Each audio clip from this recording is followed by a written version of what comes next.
Hello, hello. I'm Lauren Eckhart, the CEO of Burning Soul Press, and we are so excited to bring you today's interview with Jacquelyn Weis, the author of Healing the Survivors: 8 Steps to Whole Self Healing.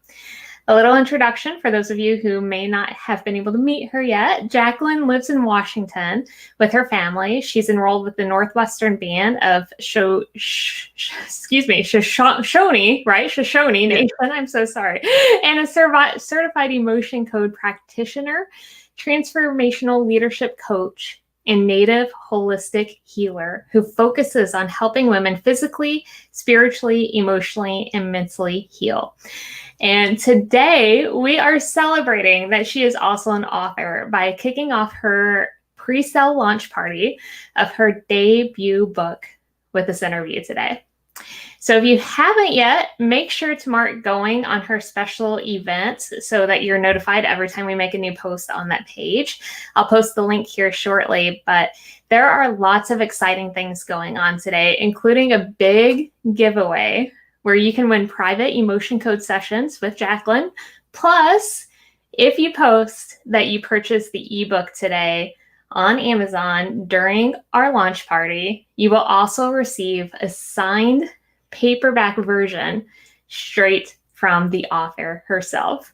And anyone who purchases today will also receive a digital download of a special journal called I Am, which was made by Jacquelyn, a sneak peek into her book, and a ticket to a virtual sound bowl meditation event that she is hosting next week.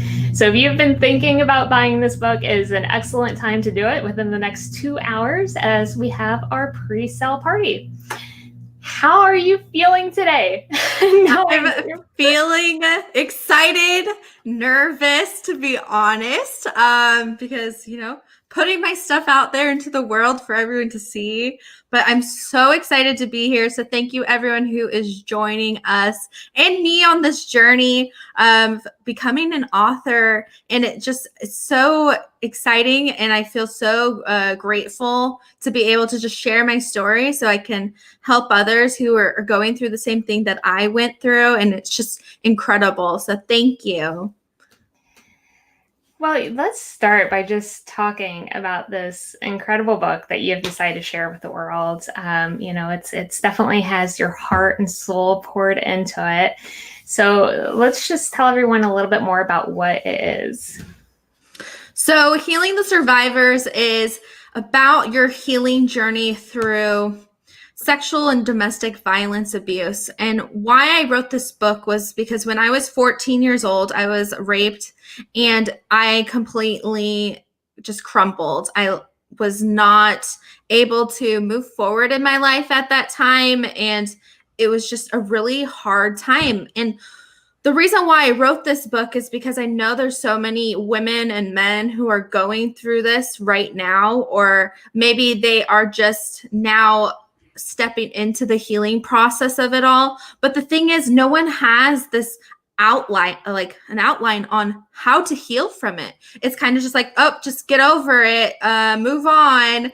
And we end up carrying that with us, and it will end up manifesting into our lives of PTSD. It can cause us to have suicidal thoughts, depression, anxiety, and even like just a disconnection.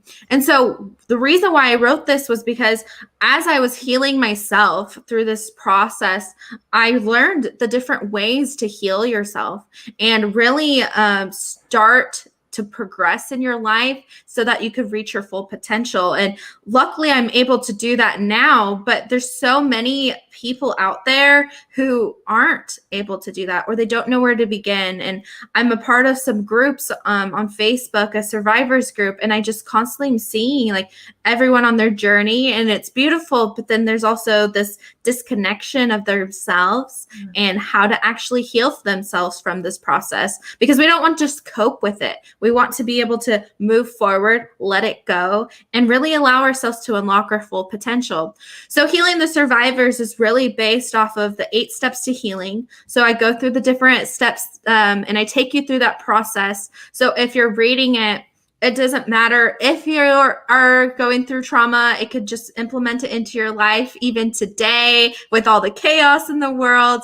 But it really takes you through that journey. And I have different exercises in there, meditations, affirmations to go along with it, so that you're really healing while you read this book.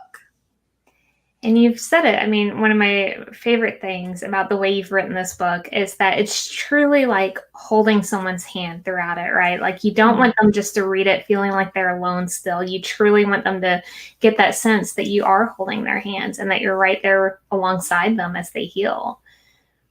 Right. And it's because most of us do this by ourselves. I remember I didn't tell anyone for about a year. And I was going through that journey by myself of, what am I doing? How do I do this? Struggling to get out of bed in the morning, struggling to just want to survive the day. And what I really needed was that person to grab my hand and say, you got this, you can do this. And really, it's that mentorship. It's when that person's like, I've done this too. I've been there, but we can get out of this. And so when you pick up my book, it is that support system. It is holding your hand, because I'm talking about my personal experiences, but it's not triggering. It's more of like, this is what happened and this is what to do now. And so it's uplifting you at the same time, just like if I was your sister or your best friend or your auntie, whatever that is for you. It's just going to help you come out of whatever you're going through in your life today. I think it's important to mention as well that while you were writing the book, you were thinking about yourself back in the day, right? Someone who would need a book exactly like this. And I think that's what makes it, one of the most powerful elements of it, is knowing that back then you could have really used this as well. Yeah. And it was interesting, because every time I'd read a new chapter, it was like I was re-experiencing that healing process. And I was healing during writing this. As I wrote each step, I was like, oh my gosh, I guess I didn't go that deep into this aspect. Maybe I left this part. And I remember I was rereading my book when I was almost finished with it, and I was so angry, and I was like, what is this anger? And I realized I never really truly dealt with my anger, even throughout writing the book. And so I was kind of just letting that go. And so what's beautiful is, as you guys are reading it, know that I'm also working on myself at the same time as you. Like, I went through this process with you, not be like past years. It was truly, as I was writing, I was doing each step. I was doing each thing that I was writing about. When I talked about forgiveness, healing your belief systems, releasing trapped emotions, connecting with yourself, your spirit, your mind. And I'm doing that with you. And so it's just amazing to see like how I am at the end of it, and knowing like, okay, if someone is reading this, this is the result they're going to feel, because I did it with them too. So yeah, when you go through it, it's just that beauty, it's uplifting, but then you're also going deep. And so if you are reading it, go slow. It's not a book I want you to read very fast. It's something I want you to take and kind of implement it to your daily life every single day, because as you go through the motions and overcome your traumas, overcome your different situations in your life, these are going to be the things that, if you're feeling the chaos and the pressure and you feel like crumbling, that this is going to be that tool that will also help you stay centered, keep moving, because this book isn't just about healing from sexual and domestic violence. It's about healing within yourself so you can unlock your potential. So I'm really excited about that. And it is broken down into easily digestible chunks, essentially, so people can take their time with it, can really let the information soak in. Mm-hmm. And I think what you said too earlier, when you said, you realized that maybe you didn't do thorough healing on yourself until you went through each piece. go through each piece multiple times. That's not a bad thing. If you feel like you have to go back and redo a step, it's only going to help your journey, and to not expect to always immediately get to the next step, right? I think that's so important in the healing process, is to give yourself grace. And that's what I love about the way you've broken down your book, is to allow that journey to happen at someone's own pace. Yeah. Well, tell us a little bit more than just even about, the book writing process on a topic that, really just takes so much from within. It takes the evaluation from within, and, just really pulling that out, knowing that it's going to be structured to help someone else out. I mean, that takes a lot of emotional, mental energy to be able to do that. So tell us what that was like for you. So when I began this process, I honestly didn't know I was going to write a book first. I remember I contacted Lauren and I said, I think I want to write a book.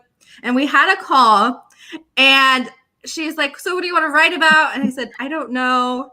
And then like 10 minutes later, I gave you the entire outline of my entire book. And so I truly believe that when we are ready to create things for people to heal and move forward in their lives, it's very like this, there's a spiritual awakening that happens where you're just receiving all these thoughts, these divine implementations into your life.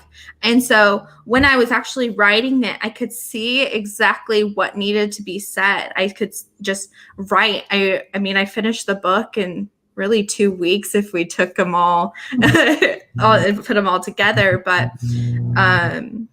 and throughout the process of it, it was this like awakening of within myself. But then I would go and I would look and think about, okay, what is everyone struggling with? What's going on here? And I remember thinking about myself at that point. And I realized when I was in this moment, what was the thing I needed to hear the most? And so then I would end up just writing about that and building myself up, because the inner Jacquelyn was not kind. She hated herself. She didn't love herself. She didn't want to survive. But really, it was just like that strength that surrounded me is really why I'm here today. It's, that power. And so I like to think of my book just like a blanket. It wraps you, it holds you tight. And so when I was writing it, it was more of like, okay, what's the light that needs to be shined through this book? And that was one of our conversations we had, was I want it to be like a beacon of light for people, that when you're on this journey, when you're struggling, when you don't feel like getting out of bed in the morning, what is going to pull you out of bed? And honestly, that's why I wrote it this way, was because you have to go through each stage. So it goes into forgiving yourself, because forgiveness is what heals you. It's not that you don't have to go and forgive that person right away. It's not about that. It's because as victims, as survivors, we tend to put the blame on ourselves. We don't allow ourselves to really like step out of ourselves for a minute to see, like kind of see what's going on. But we end up saying like, it's my fault. I asked for this. I did this to myself. It was my fault. But I mean, as society, we do tend to blame victims. And so we already have that mentality. So really the first step is to forgive yourself, because forgiving yourself frees you. It's the first piece. And so the next piece goes into how to connect with your higher self, how to unlock your subconscious mind so you can really be connected. Because when we also go through trauma, and anyone who's listening and has experienced PTSD, what there's a word, and it's called dissonance. And what this means is you actually spiritually separate from yourself. And a lot of people feel like it's like a spirit out of body disconnection because of that trauma. So what I have learned is, even through my being a motion and body code practitioner, but also from my personal mentors, they have taught me that when trauma happens and you go through a stressful event, if we can't physically flee the situation, what's next? our spirit leaves. It's too much. It's too harsh. It has to, or the body's just going to break down. You're going to die in that situation because of the adrenaline that's kicking so fastly through your body. And so we disconnect. But then the beauty is I learned that oh my gosh, I was disconnected. I understand why I feel so sad, depressed, not in my body, not feeling like I can have that power and strength that's within me that I know I have to keep going. But then I also teach you how to bring yourself back into your body, and recognize when you are disconnected. Because I mean, to be honest, like you're going to disconnect all the time until you release that energy, which is the next piece I take you into, is how to release it. So there's just so many things that I'm doing in this book, but through the different like 8 steps. So forgiveness, that connection to the higher power, awakening your subconscious, raising your vibration. And if you don't know what that means, it's raising the frequency in your body, because we all are made out of vibrations. Our body will vibrate at certain frequencies with different emotions. So if you think about staying in anxiety state, well, your entire body is constantly feeling that. Or if you're angry, your entire body is experiencing that. But when we are able to release that and raise the frequency in our body, we are able to change that state.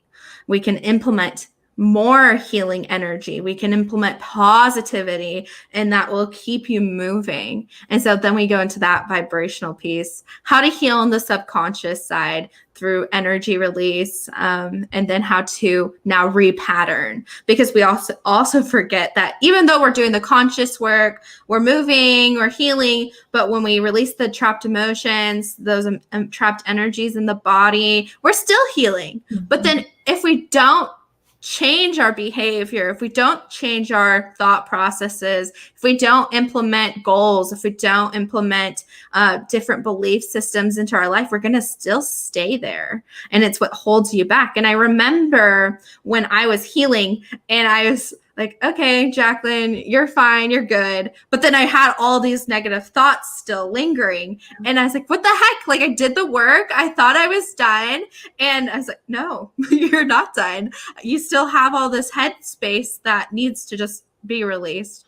And so I also take you through that process. And then going into how to find your inner freedom and peace, and how to share your story now and own that piece, which I truly believe is really empowering, especially as you're healing. Just doing that along with it is just beautiful. Yeah. And on that note, I mean, I think that's share a little bit about how sharing your story, because so much of that is weaved into this. And, writing this book, how has that changed the way you view yourself?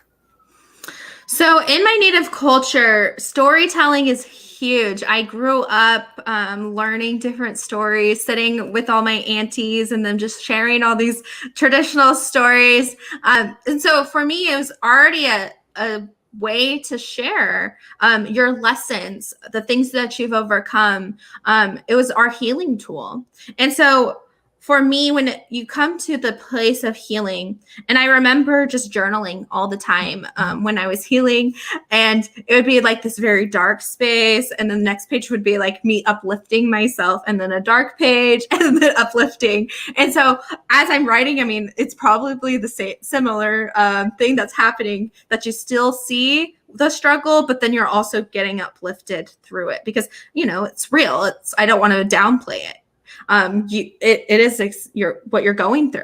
Yeah. And so when you're owning your story, it's just so beautiful. I remember I did an interview when I was 16 with Billy Mills, and this was the first time I've actually ever come out and said that I was a rape survivor. And it was on a live interview, and just like owning that just gave me so much power. And I don't say I'm a victim. I don't say have that thought. I am a survivor. It adds that power. That's why my book is Healing the Survivors, because that means your inner warrior. That's your inner spirit. And so in this interview, I'm sharing that. And as I'm talking about it, I'm envisioning my story. I'm envisioning what I'm doing, how I'm getting there, how to heal from it. And then now as I'm writing it all down, it's like, wow, I downplayed so much about what I went through. We tend to be like, it doesn't, like, it's nothing. You didn't, like, someone had it worse. Someone had it worse. We had those thoughts. And as I'm writing it down, I'm like, oh my gosh, how am I here today? How am I here? How did I make it this far?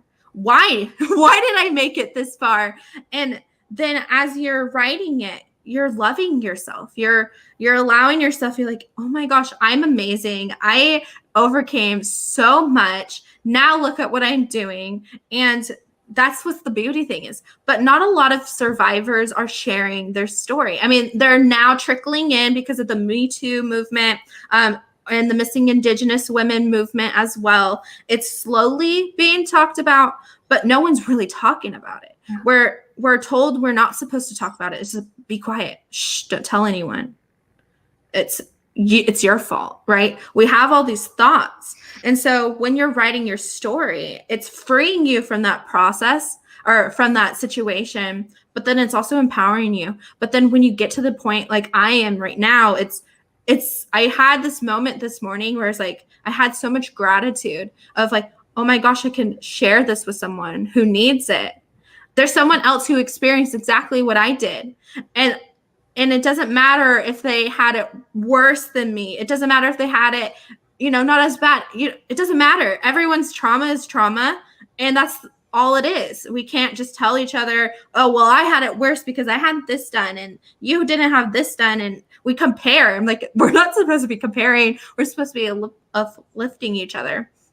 And so as you're owning your story and you get to the point of sharing it, it's just this, like, you can tell, like, I'm really excited. I'm beaming because it's just so relieving. But then it's also like, I get to now own my story. No one gets to control my story. He doesn't get that. They don't get it. It's mine. And I get to change the way it's written. And I get to now tell my truth, because oftentimes we don't get to tell our truth. People don't believe us. People say, like, all these different things. But then now you get to own it. You get to now rewrite the script of what's next. You get to now say, okay, I'm here now, but where do I want to be? And then you look at that.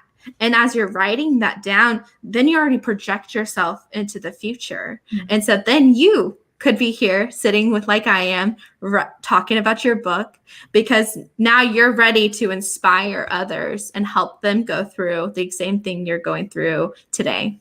Absolutely. Our journeys have a purpose behind it. And one of the primary purposes is to be able to own it, as you said, and share that with other people to help other people along. We're linked in so many different ways, but we don't know that until we share our stories with others and we find those common links. And it's truly almost like holding hands as we cross like a raging stream of water. It's truly helping each other get to the other side. So I think that's incredibly powerful. And, you mentioned journaling earlier and then writing your story. I mean, how do you feel like, with this power of creativity, how that helps with healing, with trauma? So when I first started, I remember I was going to therapy and I actually started drawing. That was like the first thing I started with. But then also it's just there's so many outlets. People get really into sports. I got into running. I ended up running 14 miles. I mean, it wasn't really a healthy thing, but it was a new way to cope for everything I was going through. Dive deep into anything you see that is creative. Exercise, writing, journaling, writing like an actual novel. It doesn't have to be about your story. It can be painting. It can be playing the piano. I played a lot. I only know one song, and so I apologize to my husband, Tyler, because I would just play the same song over and over again. But I was like, no, I have to think differently. I need to get out of this headspace. Listen to, if you are Indigenous, if you have any different like cultural background, listen to your music, learn your songs, do it implement the things that are natural to you, because that's really the tools that you need. It's kind of like looking at, okay, if I'm a child, what would I want to be doing right now? And then those things that you start listing off is going to be the ones that you're going to need. Because there are going to be hard days and there's going to be ups and downs. Even when you're reading this and you're healing, I went through a lot of it, but those things are going to be the tools that help you. It's going to be the things that actually get you out of that bed. It's going to be the things that help you move forward, because you're now thinking differently. You have an idea of, okay, how do I get out of this mindset? How do I move into something like else?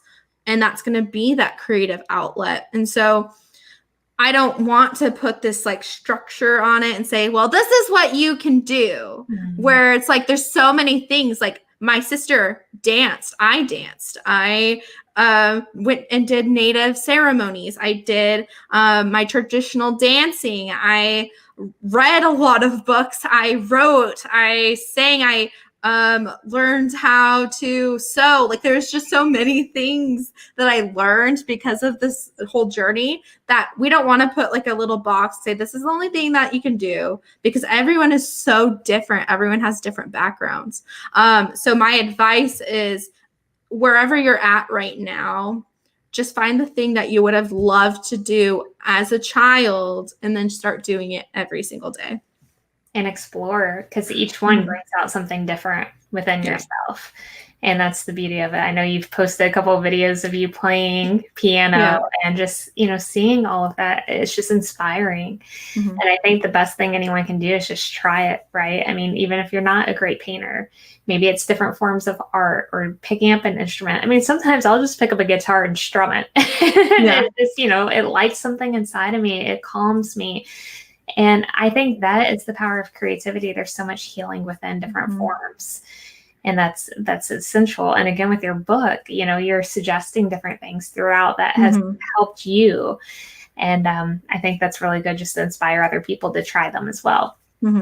Let's talk a little bit as we get closer to wrapping up this interview, let's talk about the readers. The people that you really want to have read your story, how you want to impact them. And most importantly, I think what's important for so many of us to kind of recognize is the people in our life who might need to read this story. Because that's something you and I have talked about in conversations, not always being aware when someone's struggling with something. And maybe some of those, the warning signs, right? Or things to watch out for, or maybe this would be a good way to share your book with them.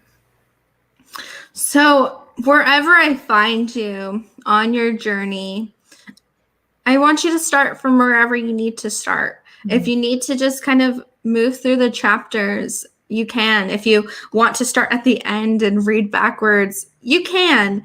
You can pick it up at any section and start and begin. And this isn't a scary thing.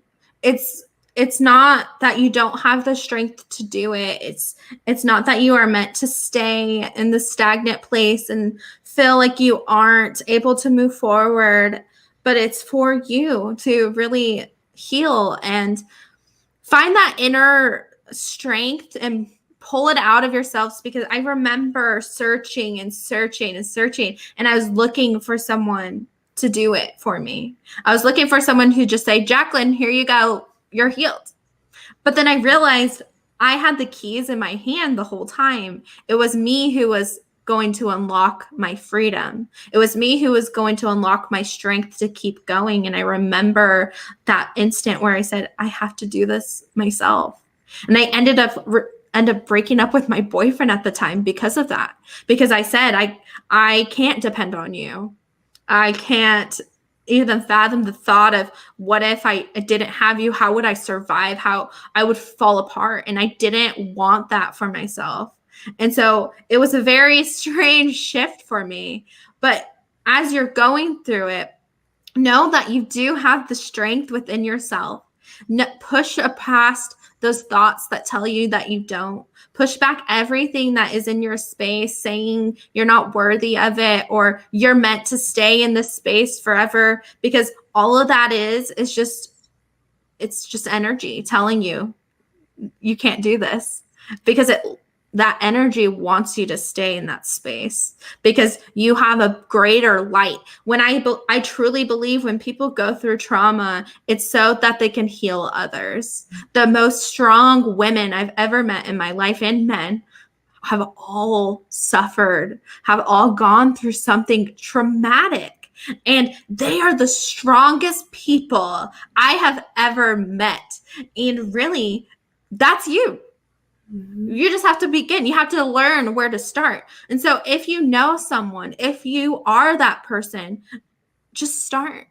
It's so freeing. It's so beautiful to be able to go through this. It's because no one does it. Everyone kind of just puts their trauma down, but then they start experiencing so much heartache and grief and anger, and it ends up manifesting in their lives physically, mentally, and spiritually. But we want to catch it even at the beginning, maybe even at the end. So wherever you're at in that circle of that healing, you have to allow yourself to start in the middle, on the side, and this, wherever it's at. It's not a linear thing. Healing's not linear. We have to let that go out of our space, because we end up judging ourselves when we go like this. But really, you're just going like this. You're just healing on different levels. And so really allow someone to pick this book up. And I remember thinking that the reason why I made this book the way it is because I didn't tell anyone. Mm-hmm. I tried to learn it on my own, and I realized I couldn't do that. And so if you are by yourself, if you know someone who's doing this and you don't know how to support them, read the book. It tells you exactly how to support someone. If you are going through it yourself, read it. It's going to help you. It's just kind of letting that stuff go and allowing yourself to be vulnerable with yourself and say, you know what? I'm bigger than this. I can overcome this, and I'm going to do the best I can to just move forward. Absolutely. I think you brought up a good point too, with even if you haven't experienced it yourself, this is a great insight into what people struggle with who are going through this or who have gone through this. So it's a great opportunity to learn more about that, to have more empathy and understanding for other people as well. Well, I'm excited for your book. Me too. Well, and on that note too, we are so excited because Jacquelyn's actually going to be doing a reading here shortly. So she's going to do one of her favorite chapters. She's going to share that with you all so you can get a little taste of, what's inside the book.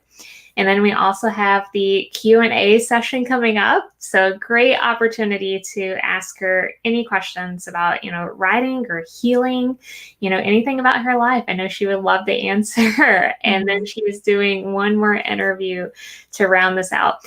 Now, don't forget, if you haven't yet, be sure to join the Facebook event page for the pre-party or the pre-release party today.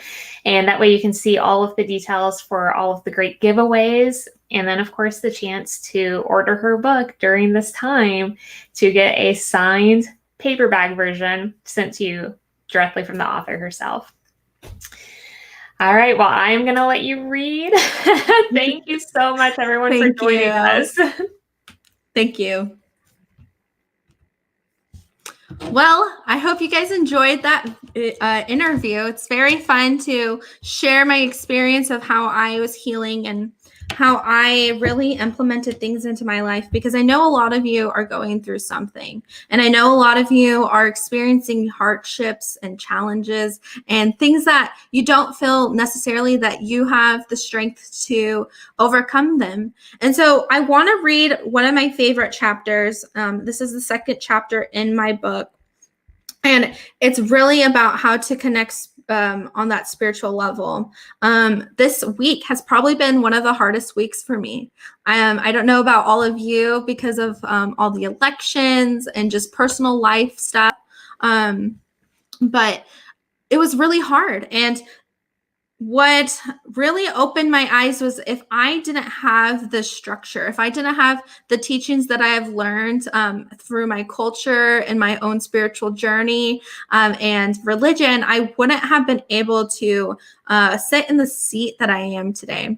And for me, I'm very intuitive. I am very connected. I really love connecting with the Creator and the strength that it always gives me. And so I don't know what your background is, but I'm not talking about religion. I'm talking about your spiritual being, yourself, and how we need to connect in with that, especially in these hard times right now that we're in. And even when you're on your journey, there was a moment in my life where I truly disconnected.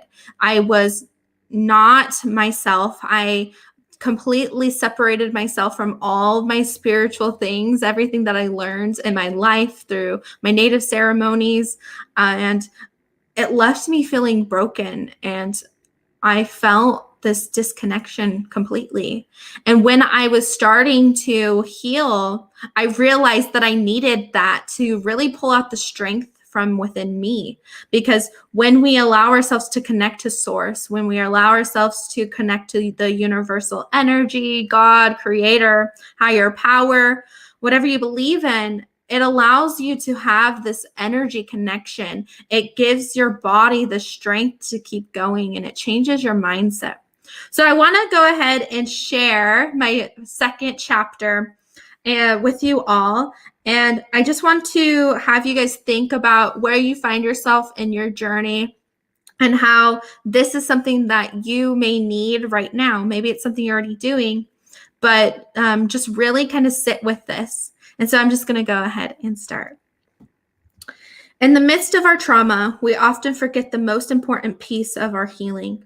Whether you believe in a God, creator, higher power, or universal energy, we are still energetic beings experiencing something traumatic.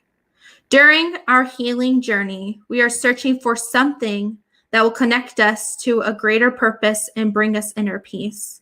When we are healing, we need spirituality because it connects the mind, body, and spirit together. Spirituality is the key to our healing.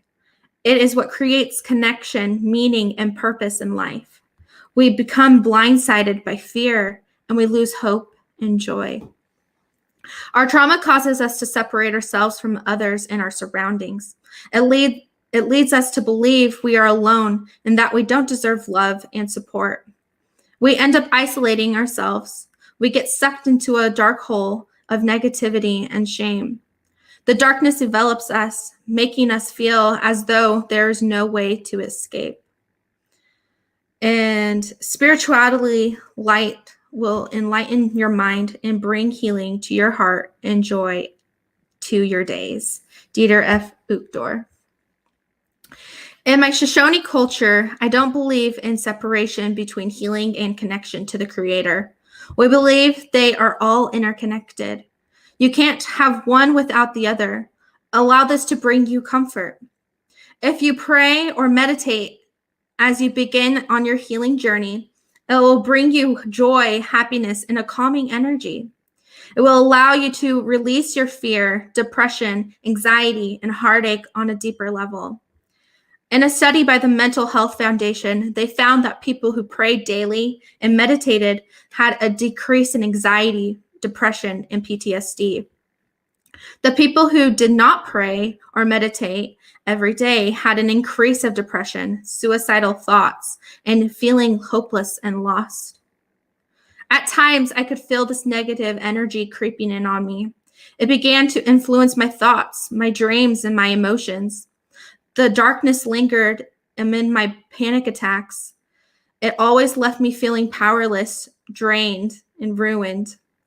The toxic energy would lead me into a downward spiral of self-abuse, surrendering to the dark force that sought my life. It was draining my light daily, and I didn't know how to escape it. What once was a burning fire within me was now a dim flicker of light growing weaker.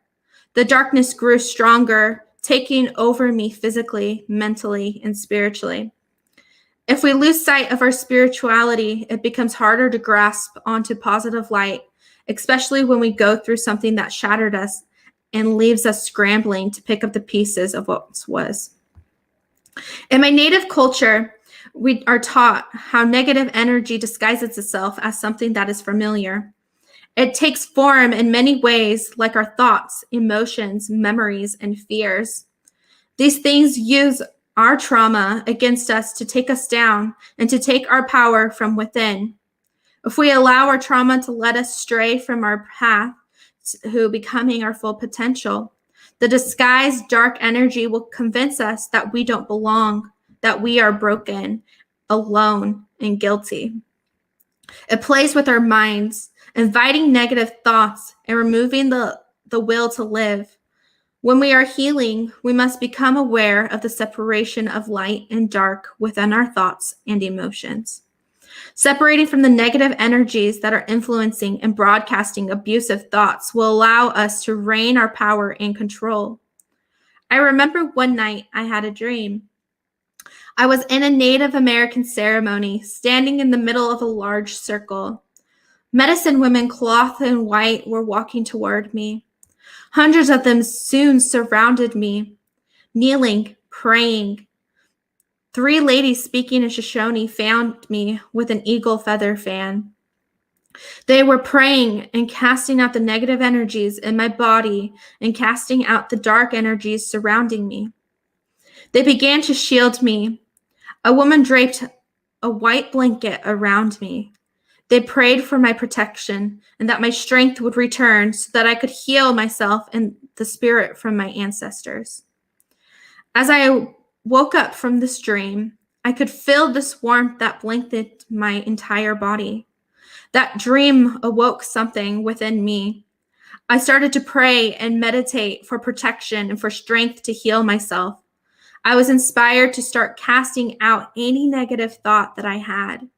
I knew in my heart that my spirit was gentle and kind.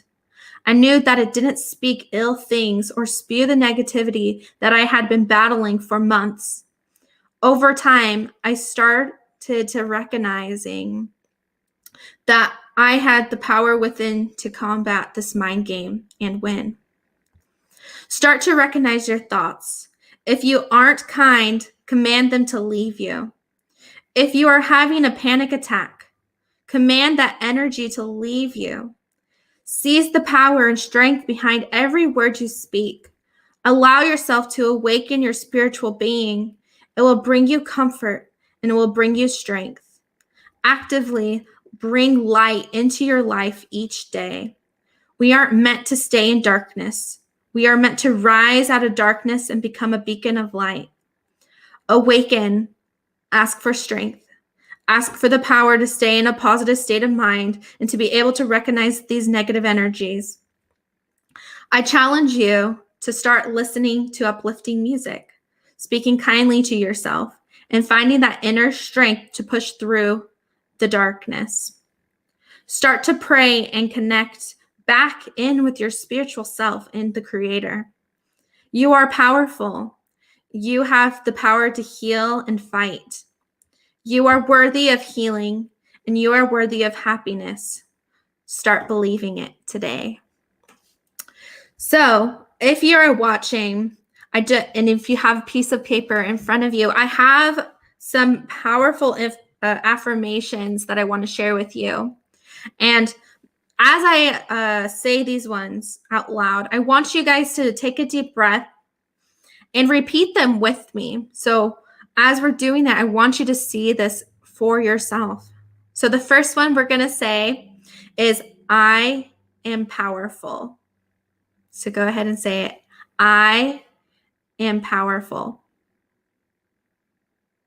The next one I want to say is, I am worthy of happiness and connection.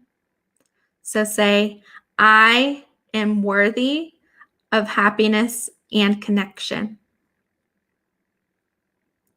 Then the last one, I allow my soul to guide me to peace and light. So I allow my soul to guide me to peace and light. So those are one of the affirmations that I have throughout my book. Let's keep going. So this section is on spiritual disconnectedness.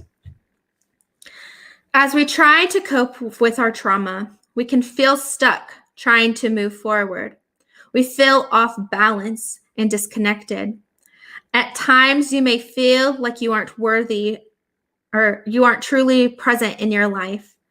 Your relationships might be falling apart right now. You may be even forcing yourself to get out of bed every morning. With every step to keep moving, emptiness still fills you inside. You are on autopilot.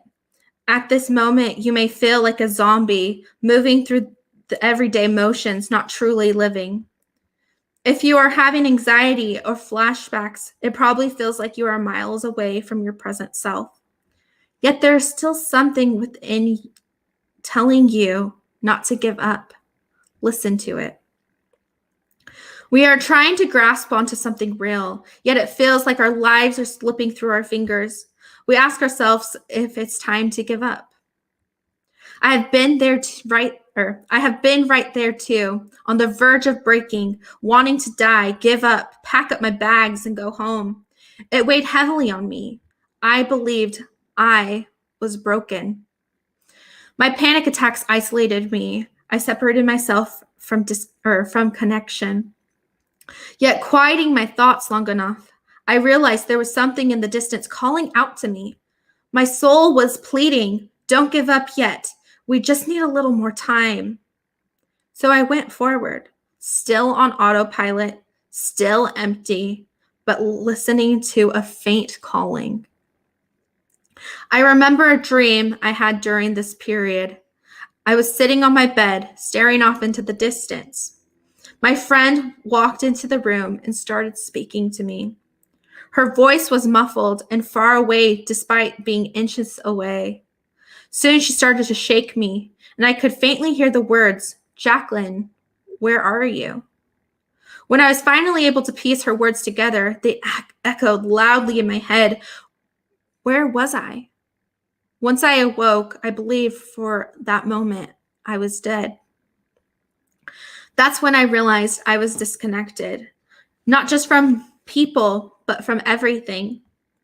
When we face sudden or extreme trauma, we shift into the typical fight or flight response. When we aren't able to fight, we respond in flight.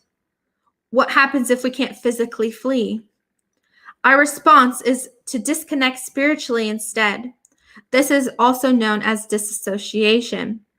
Researchers show that when sexual assault occurs, survivors go into freeze mode or they disassociate, which means your brain shuts down or your mind floats away, which can make you feel disconnected from your body. This is because your spirit and mind are trying to protect itself from the situation you feel trapped in. It's like a deer in the headlights external response, often resulting in feeling numb or vacant and emotionally detached within. After an attack has started, the freeze response can ramp up, taking utter control of the victim's mind and body. The brain is, in these crucial moments, actively resets itself, according to Jim Harper, PhD, a clinical psychologist who specializes in victims' rights work. This then leaves the survivor stuck in fight or flight mode post-trauma. After a traumatic experience, it is normal for the body and mind and spirit to go into shock. Maybe you are like me, experiencing flashbacks or nightmares, leading to the numbness, allowing yourself to reconnect and process the situation. I remember after the first time happened, I was completely paralyzed. I disconnected, and it actually took 3 months after my assault occurred to fully remember what actually took place. Whatever your story is, you are not alone, and it's okay if you don't truly remember it too. Depending on what happened during your experience, you may have blacked out or felt a physical disconnection. Your body is trying to protect itself, but the response to disconnection leaves you unable to cope with your trauma and causes the lifeless and empty feeling. Now imagine trying to survive without your spirit connected to your body. That's what zombies are. Without your spirit, it becomes too hard to cope with the sudden stress, trauma, anxiety. Sometimes it's hard to connect to people or even the world around you. You're not fully present. The trauma controls you. My trauma controlled my life for much too long. It prevented me from fully living, and the little living I did do was in fear. I was extremely disconnected with daily panic attacks. My breakdowns often led me to the floor shaking since everything was so intense. I couldn't think straight. I couldn't breathe. It was terrifying. I would end up rocking myself to try to calm down. I wanted to escape that moment forever, and I truly believed I wouldn't survive it. Plus, there was always the looming anxiety, never knowing when the next nervous breakdown would hit. Every time this happened, I could feel myself disconnect. I felt like my experience owned me, and I believed that there was nothing I could do to change it. When our trauma thrives, it becomes hard to connect back to the body and to the world. But once we learn how to turn the autopilot off, you can take it back control and feel once again. That is when I started to learn about the spirit-body disconnection. When the spirit experiences traumatic events physically and emotionally, it disconnects itself because it cannot cope with the trauma. Our spirit cannot survive in darkness. It can only survive in light. When you're watching a horror movie and something scary happens, your automatic response is to close your eyes, or depending on the level of trauma and it affects you, you turn the movie off. Our spirit responds in the same way. It needs to protect its purity. We cannot survive if we have a shattered spirit. Our spirit disconnection has a way of protecting us. If it stays fully present during trauma, we would not be able to handle the experience. We are divine beings not meant to suffer and stay in the depths of despair. When we connect the spirit to our body, it gives us the strength and power to withstand our experiences, and it leads us toward hope and light. When I realized this, I started searching for a way to connect. I wanted to regain my power, and I remember the exact moment my spirit dimmed itself to return, and then when I became fully present. After I woke up from my dream, I walked into my mother's room. I told her that I felt disconnected and numb inside. She reached for sage and an eagle feather fan and calmly walked me outside. She had me stand barefoot in the grass, and we prayed together for almost an hour. Warmth and peacefulness washed over me. For the first time in a year, I felt joy and happiness. The small taste of it was all I needed, and I was ready to heal and feel safe to be present once again. Your sacred space is where you can find yourself over and over again. Joseph Campbell. When we connect to our spirit in its fullest capacity, we awaken the burning desire to survive and advance. The anxiety lessens and peace grows stronger. Allow your spirit to fully connect to your body. Let it support you and wrap you with comfort and love. You are worthy of connection, and you no longer need to live in fear. Push forward and rise. You are powerful. So, because everyone is probably experiencing anxiety in their life, maybe you feel a little disconnection right now because of everything that's going on, or maybe you're just healing yourself. But I want you to do this visual exercise with me. It was one of the things that really helped me when I was going through it all. So I want you to just imagine light flowing around you. And I want you to take a deep breath and say the following things out loud. Say, I am safe. I am powerful. I am strong. Take another deep breath. Envision light flowing from the top of your head to your feet, and say out loud, I connect my spirit to my body at 100% where it belongs. I am safe and protected from all negative energies. So I'll say that again. I connect my spirit to my body at 100% where it belongs.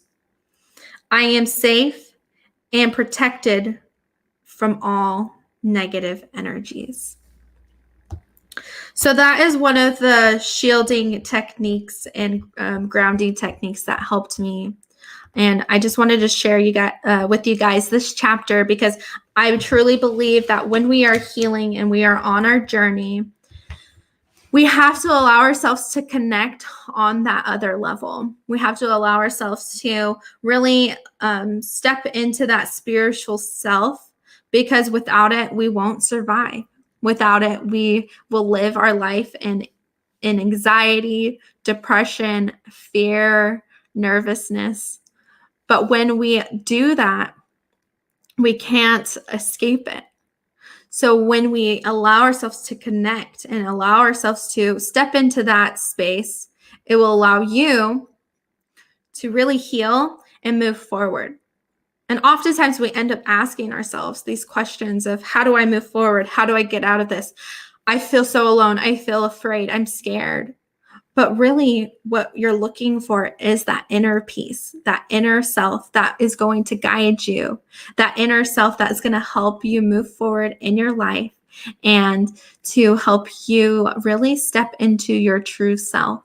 And so when you are healing and when you are going through this process and even reading my book, I want you to reflect on where you are on your journey and where you are wanting to end up.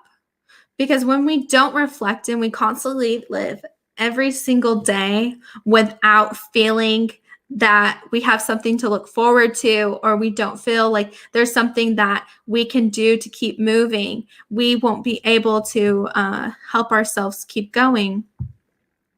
And so when we don't allow ourselves to do that, we will end up causing ourselves to disconnect completely. So let's go ahead and start the Q&A. And let's go ahead and get started on that. And if you have any questions, go ahead and just comment below. I'm here for you guys. I want to support you wherever I find you on your journey. If you have any questions about writing a book or how to write a book, just let me know too. So this time is for you guys. And if you don't have any questions, that's okay. I'll read some more. But right now I want to hear from you guys and what I can share with you to help you on your journey. So, do you have any questions?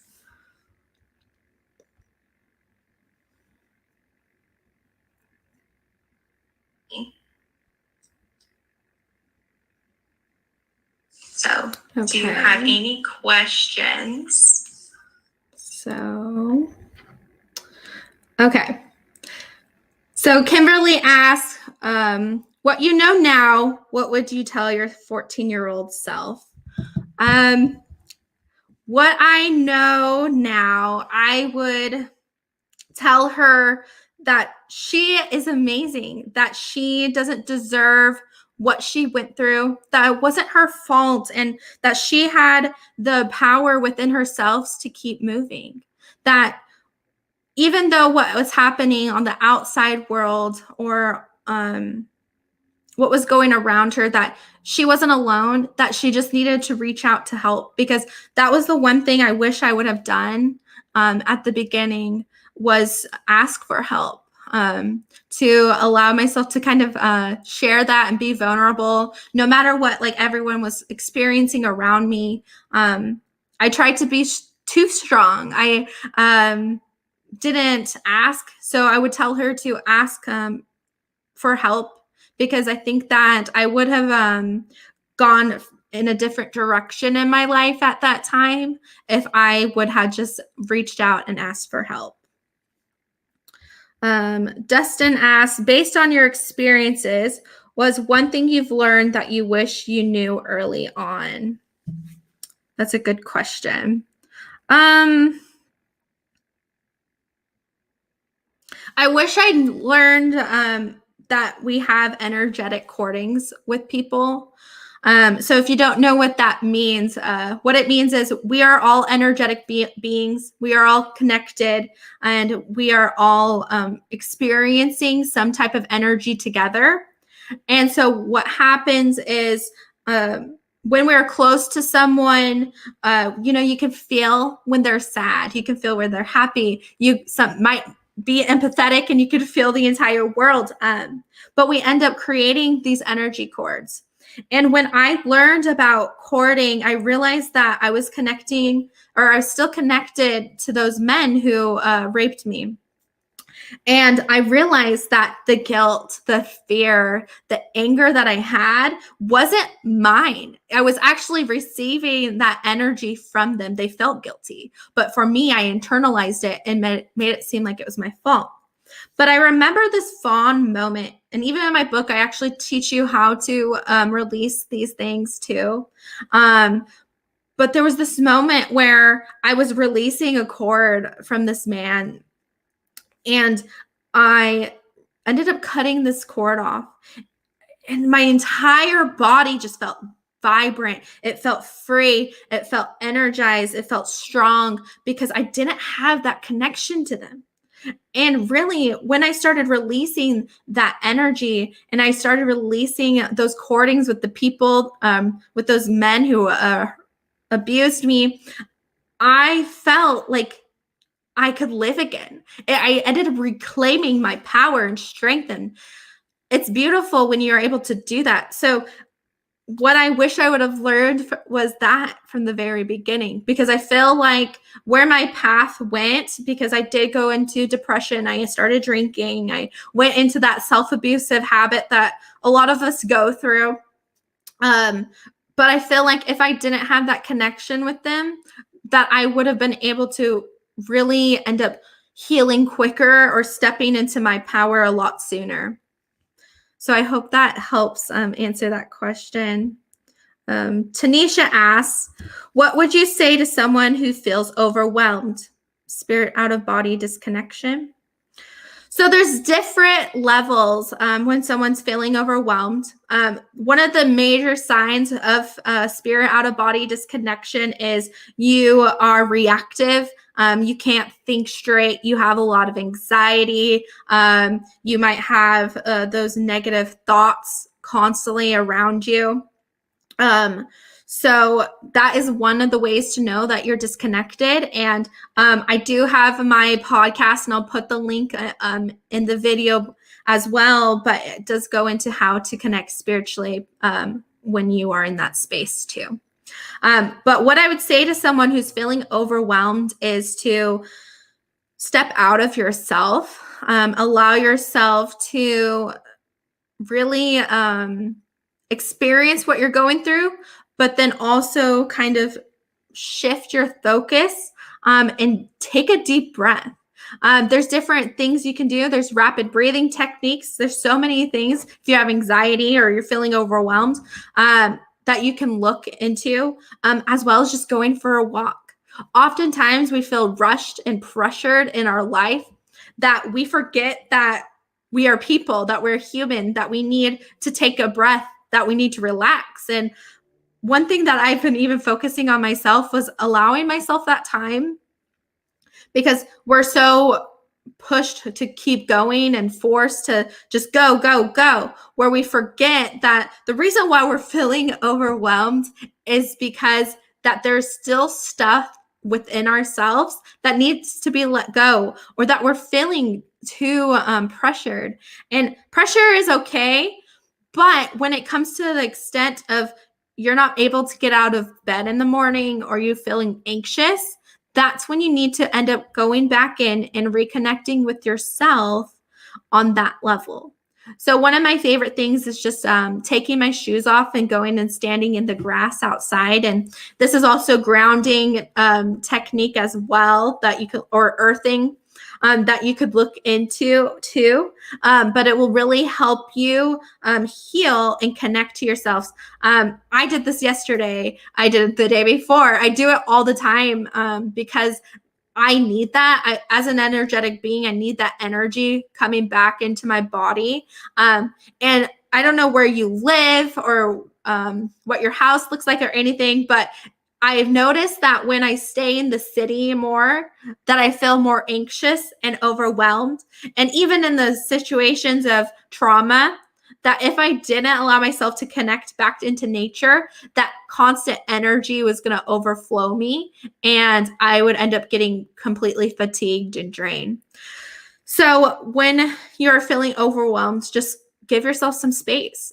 Don't push yourself too hard. Allow yourself to look within, ask yourself what you need at that moment, and then just do it.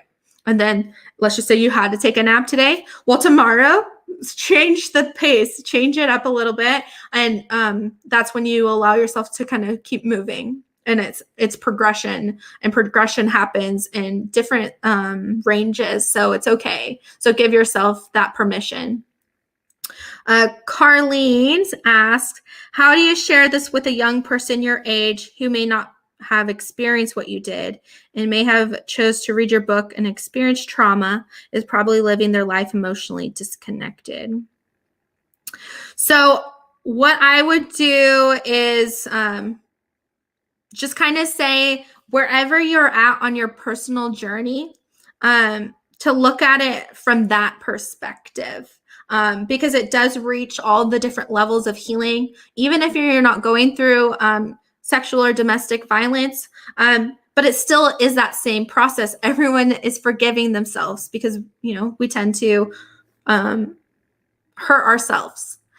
We end up disconnecting anyway. We go through all these different things. So when you're experiencing stuff in your life, just look at it, whatever perspective you need to on this while you read it, because it's going to help you in that state of mind. So really just connect in with your personal story and how you can implement the things that I'm teaching you throughout my book into your life. Okay, let's see. Chrissy says, do you think you are open to healing because you became a body and emotion code practitioner, or are you starting healing, then you became a healer? So I actually started healing before the emotion code was implemented into my life. So I was 14 when that happened. And so when I was 15, actually, I started going to therapy. But then I ended up having the experience happen again. And so it's kind of all going again through my life. But then I started implementing different cultural systems into my life through just different fastings that I've been taught and raised in, different cultural ceremonies as well. But I'll tell you my experience with the emotion code because it's incredible. So I was 16 years old when I was actually introduced to the emotion code. And when I was healing, actually, and I had been experiencing a lot of PTSD and anxiety and stress and depression. And my mother's friend actually was getting certified, and she didn't know yet what was going on with me until I shared with her. But I ended up was like, I will do whatever I can at this point. I'll take whatever you have, because at that moment I was still searching. I felt like there's something still left within myself to really move forward. And so she actually did an emotion code session on me. And if you're just hearing about the emotion code focuses on releasing trapped energies and trapped traumas in the body that have been suppressed during stressful or traumatic situations. So the way your body responds to that stress, and we tell ourselves on the subconscious level that we can't handle the situation at that time, we end up pushing it to the side. But we forget that we've made a subconscious commitment to ourselves to come back later and release it, which was exactly what I was doing. I didn't want to go through it anymore. So I ended up just pushing all that anxiety, that stress, that shock, that panic, all deep down in my body. And it ended up causing me to have PTSD and anxiety and depression. So when I was getting my session done, she was clearing different energies from my body. She ended up actually releasing cording during this session as well. And so when she did this, I went home after and I went to bed, and I ended up waking up the next day and I felt like a completely different person. I felt free. I felt happy. And the night before, or the day before, I actually was really struggling to get out of bed in the morning. That day it had, and I know this is weird, but I hadn't washed my hair in like 3-4 days. And so just that was like kind of my life at that moment, was just like struggling to get out of bed. And when I ended up having that session, it completely changed my life. And so at that time, I actually had been going to college. I tested out of high school because of my trauma. I couldn't go to high school anymore because where I was at was just triggering everything. So I was in college, and I actually wanted to become a therapist to help people. And so when I experienced the body and emotion code, I knew that this was something that I wanted to do because I didn't have to relive my experience. I didn't have to talk about it. I didn't have to go and replay it over and over again, learning different things to cope with my trauma. I just simply got to release it and let it go, and it completely transformed my life. So Chrissy, healing myself is what made me become a practitioner, because I wanted other people to experience it the same way that I did, that they could also heal and move forward, but that they didn't have to just keep going through their life every day trying to heal and cope.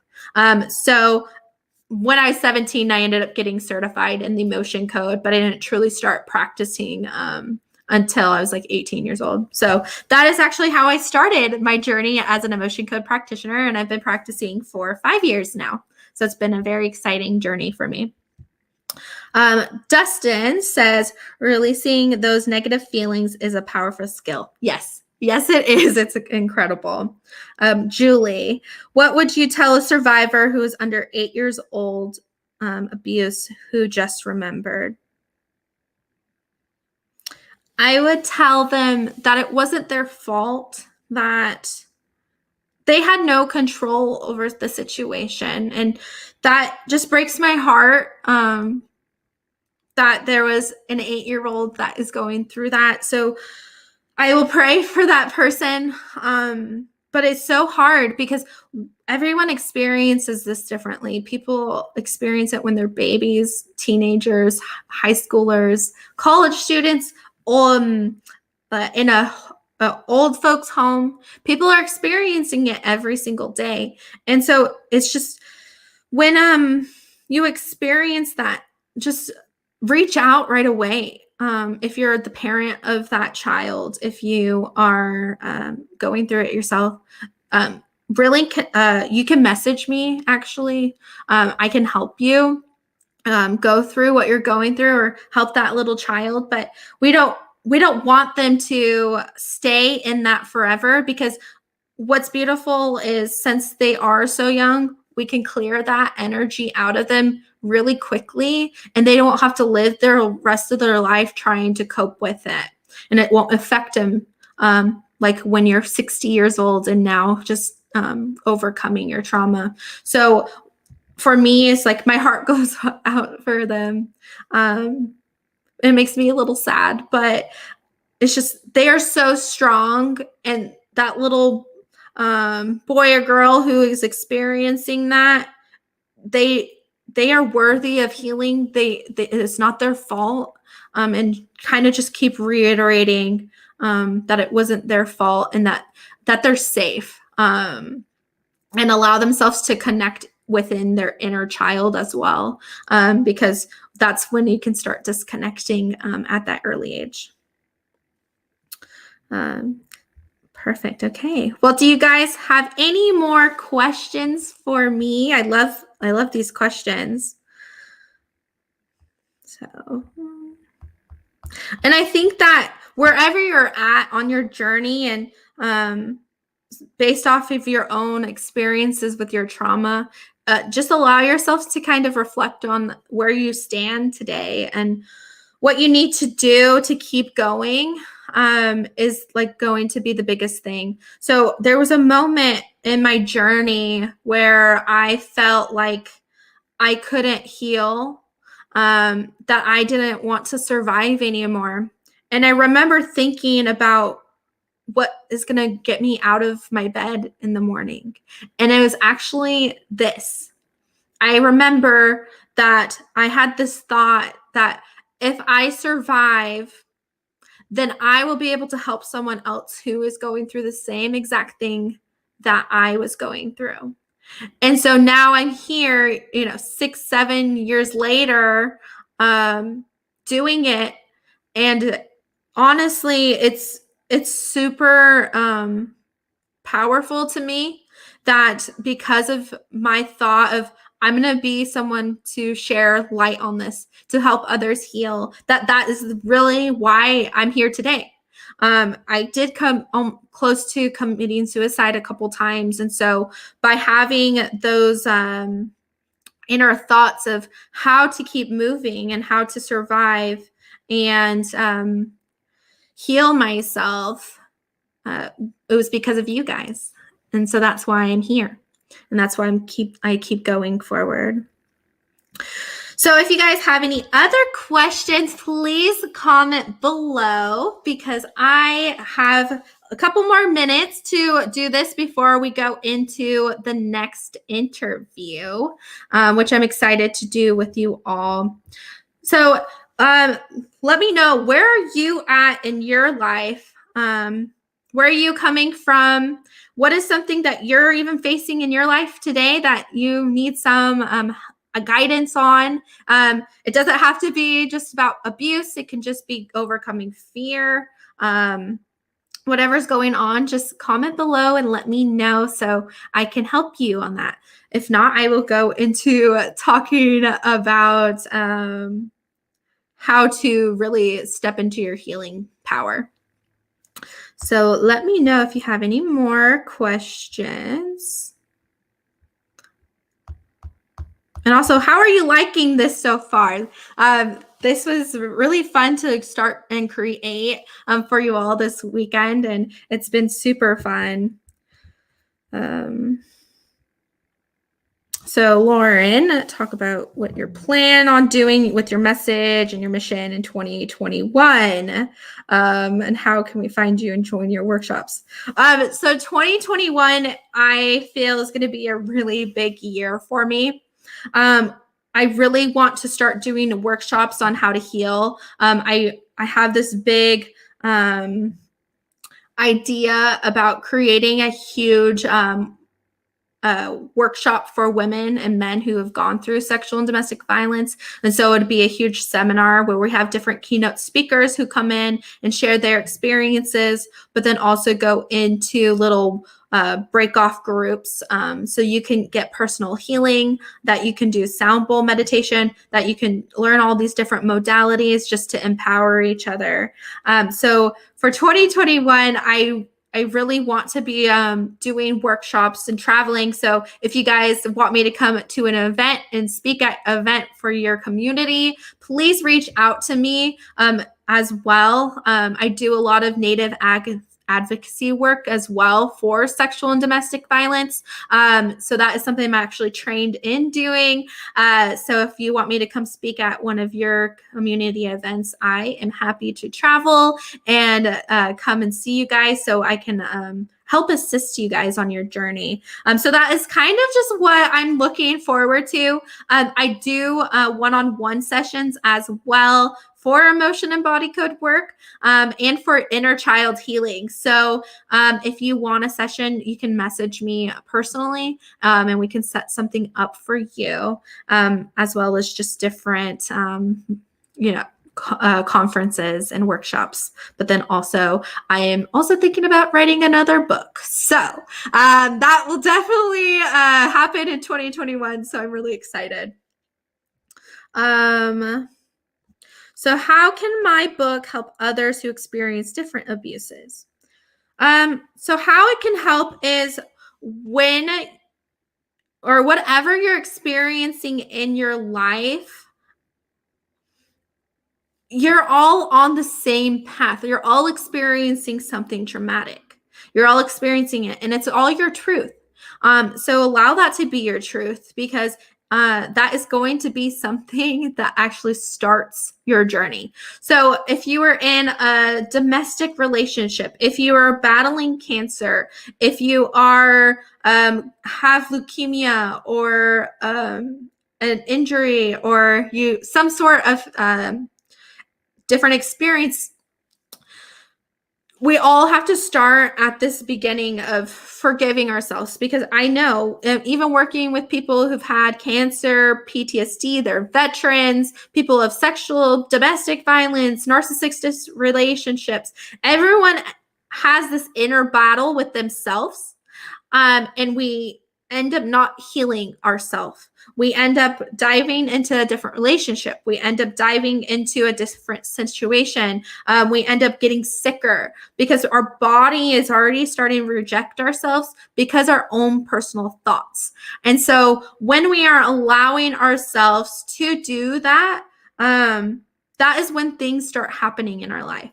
And so if wherever you're coming from, my book is going to help you go through that process. It's going to help you forgive. It's going to help you heal on the subconscious and conscious and unconscious level. It's going to help you find that inner power and strength through your vulnerability to be empowered to move forward and keep going.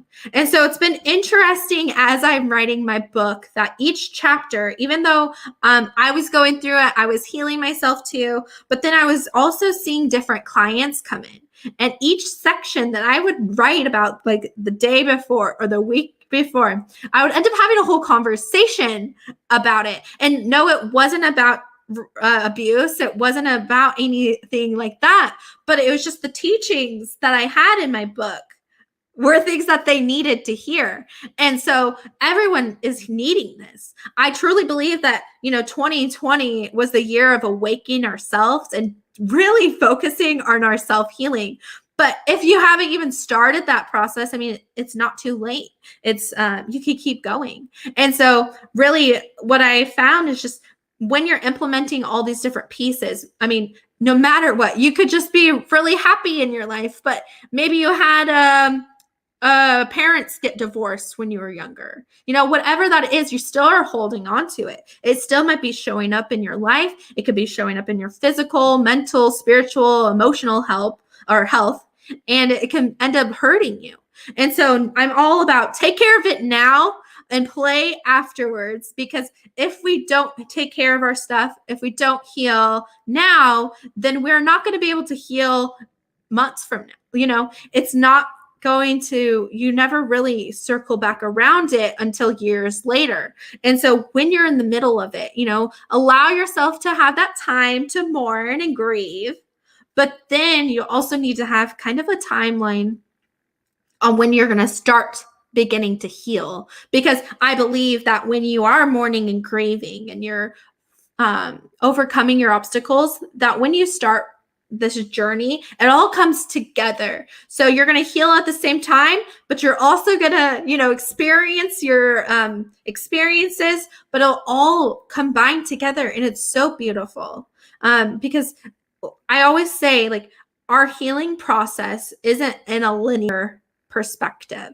It's all encompassed into one thing. So what you're experiencing in the future is your present and your past self. Whatever you experience in your past is now your present and future self. So when we are experiencing life, when we are going through different obstacles that we face, we have to heal on every single level, and go through it, do the work. So to help others with my with different abuses, just take that story, that's your truth, and then implement it into the teachings that I bring in through my book, because it will touch you on those levels that you need. But then you can also reach out to me, and ask for some help, because I'm here and I love to do this work. So I would actually be honored to work with you. So if you have any more questions, please let me know. We have a couple. I can take a couple more. This has been amazing. I am so excited to actually go back and watch the replay of this, because there's just so much information that is coming out of this that I love. But yeah, like Aaron says, now is the only time you have. Right. Live each day like tomorrow's or tonight's your last. And whatever you didn't work on today, tomorrow you can work on it, but act as if you didn't have tomorrow. Act if like today was the last day. What would you want to do? What would you want to experience? Who is the person that you would have want to say, I love you to? I live my life like that, because I don't know where everyone is at on their journey. And maybe you're not going through this right now in your life, but who's the person that you haven't talked to in forever? When was the last time you reached out to them? Maybe they need to see this video. Maybe they need my book. Maybe they just need someone there. We don't know where everyone is. And especially right now, the world is so much chaos. And I know I keep saying that, but it is. And it's truly hard right now. And so maybe today, just reach out to that person, reach out to someone. If you're feeling alone, and this is something that I've been working on actually, if you are feeling alone, don't allow yourself to stay there. Let go of the thought processes that saying that you don't deserve, to be able to reach out to someone, because you matter. You matter more than me. You matter. And so wherever you're at in that process, wherever you're at today, you need to heal. You need to allow yourself to step up. You need to allow yourself to reach that potential, because it only comes from you. But then also ask for help. Reach out to that person. Who's the person that keeps coming to your mind today that you're like, I need to talk to them. I haven't talked to them in forever. They're probably going through it. Maybe you're going through it right now. And then you hear those thoughts saying, don't reach out to them. Everyone's too busy. You need to leave them alone. Let that go, because really that isn't you saying that. That isn't a truth. They aren't too busy. They aren't too busy to talk to you, to help you through whatever you're going through. And even I was experiencing that thought yesterday. And I was like, oh my gosh, what is this? What is going on? And then I was like, you know what? I'm just going to reach out. I need some help right now. And people will show up. So don't be afraid to ask either. Reach out to those people. Live every single day like it's your last. And if you had to go and speak to your mother, your father, creator, what is what you're going to want to report to them? Did you do the work you were supposed to do today? And if you can't answer that question, then you still got the rest of the day to do it. So if you have one more question, I will take it. And then I will go into my next interview. So I'm looking if anyone has any more questions.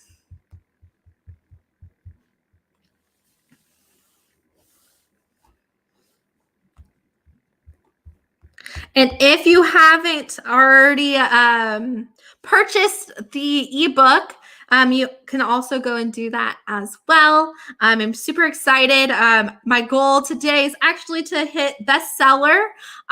So to be able to do that, I have to hit 80. So if you guys want to help me out, that would be amazing. The link is in the on Amazon, and it's also in the comments below too. So I'm excited to share that with you guys too.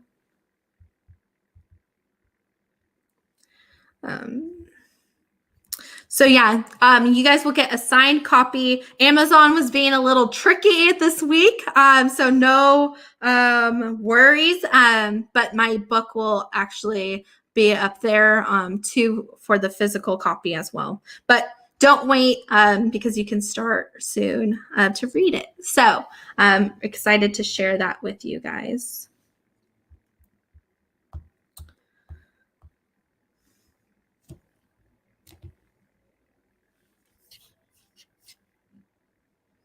Okay, let's just give it a couple more seconds. I'm waiting.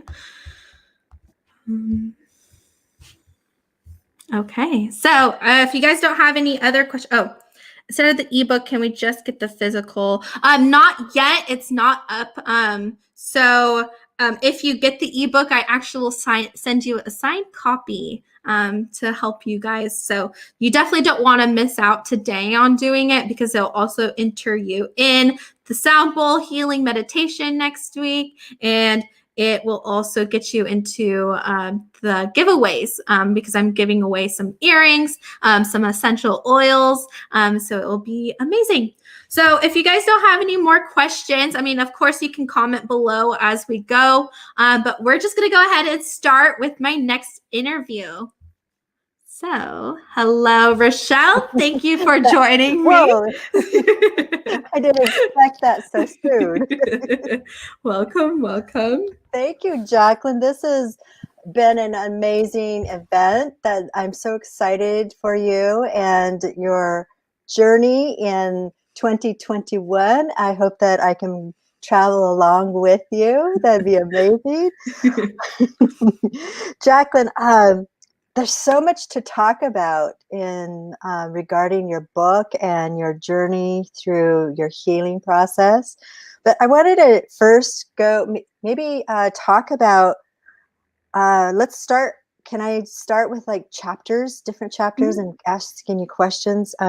So first, we're going to go with the chapter 1, and that's more about overcoming self-blame. And so I wanted to ask you, why do you think we blame ourselves for the traumas? Why is that we have this feeling or these emotions, and that we want to first blame ourselves before we blame the person that invaded our space and our sacred space? So, you know, like it said in Duke's University, 62% of rape survivors blame themselves. That's incredible. That's a huge amount. That's a big percentage of women who blame themselves, and it's not even, it doesn't matter how you were dressed. It doesn't matter, you know, if you were at a party, or it just is amazing to me that we just have that self-blame. Where is that coming from? And why do you think we do blame ourselves for those traumas? So there's definitely different things that are going on. So I'll start with like one reason. One of them is because we do live in, well, maybe not anymore, but hopefully we're not. We're transitioning into a world where we don't blame the victim. More women and men are winning their domestic and sexual abuse cases, which has been increased in the past year, which is incredible. But we still have a lot to do when it comes to how to respond to that. But we grew up in a society that said it's that person's fault, because it's easier to like cope with the thought that someone's not a bad person, that our child would never do that or behave that way, or that I had trust in you. So then it's hard to fathom the fact that someone would go and hurt you or go and do that to you. So there's that spectrum of trying to cope. And there's so many studies done on the research of why we cope with certain things. And like we just said, self-blame is the number one thing, but they realize that when we self-blame, it's because our body and our brain, it's actually disconnected from the left and the right hemisphere, because we're still in that fight or flight response. So if we are kind of compare ourselves to animals, right, they're only reacting. And the first reaction is self. What does my self need? What does my self want? How does my self survive? And so we're already incorporating the self reflection. This, instead of predator, we're thinking, how does Jacquelyn survive the situation? How do I feel in control? And really what's happening in our brain is like this misfire and this miscommunication of our brain kind of like digitalizing, oh wait, we uploaded the wrong information, it wasn't you. But by the time we start to think about it wasn't my fault, we've already gone way too deep into our trauma, because usually when we start to self-blame, that's the trickling effect to our depression, our anxiety, our stress, our hopelessness, is because of that. And so what I've even learned with cognitive dissonance is that self-reflection, we don't have that there. Our brain is already disconnected on that right side of the brain. And so we're not thinking straight to begin with. But then we also hear our families, court systems, our friends, our colleagues tell us, what did you do wrong? I mean, what were you wearing? Like, we've already made excuses for people who are going through trauma. And we've already made excuses for the people who did was the perpetrator. And so we kind of allow that to stay in place, because we live in that society that says it's the victim's fault versus the person who actually did the harm, because it kind of is that hero mentality. It's easier to save someone who blames himself than to heal someone who did the harm. So we've already kind of shifted that perspective, where really in a traditional cultural way, both people would have to heal. They would have to heal together, because now they are trauma bonded. And that's just a whole nother level that I can't even fathom right now. But it's true. Like, both people have experienced something. And so it's easier to feel more in control if it's on you than to try to think about, well, what was going on in their life and what was he wearing? You know, there's different things that we have to deal with. So self-blame is literally what takes a lot of people down. Even in my research of all of this, as I was writing my book and going into my own studies that I've done personally, but it's just kind of like that self-reflection is the way we feel in control. Yes. One thing that I have learned through years is that those emotions also are carried on from generations through the DNA, those traumas. Can you talk about generational trauma? So just like diseases, so, you know, you go to the doctor and you write down your form of what your mother had, or your dad, or their parents, and their parents, and their parents. Well, we can have that energy transaction as well. So in the Native Indigenous culture, we believe in historical trauma.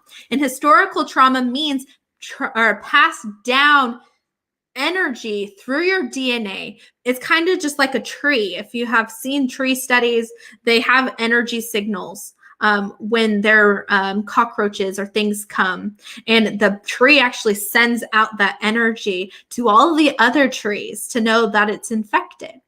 And just like us, we are living, we're breathing.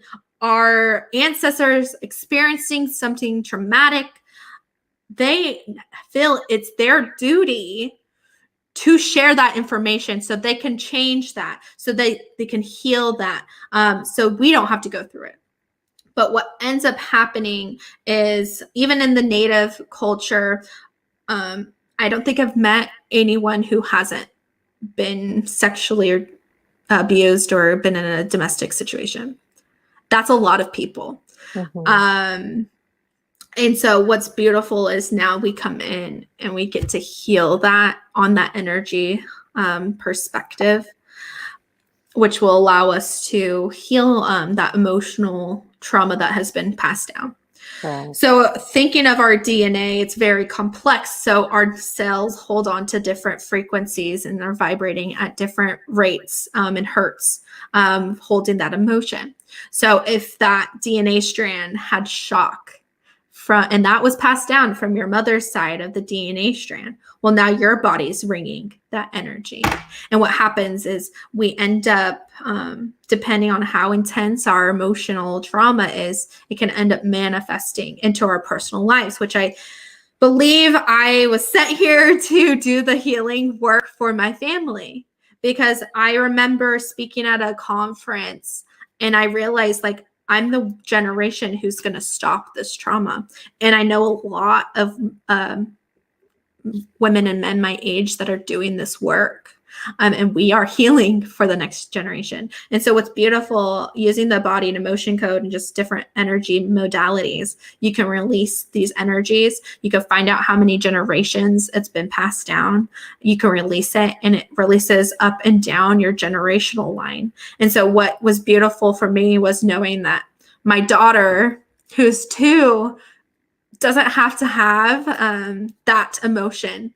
She doesn't have to have that trauma that I had to go through. She doesn't have to have trauma that you've gone through, our ancestors have gone through. She doesn't have to carry that.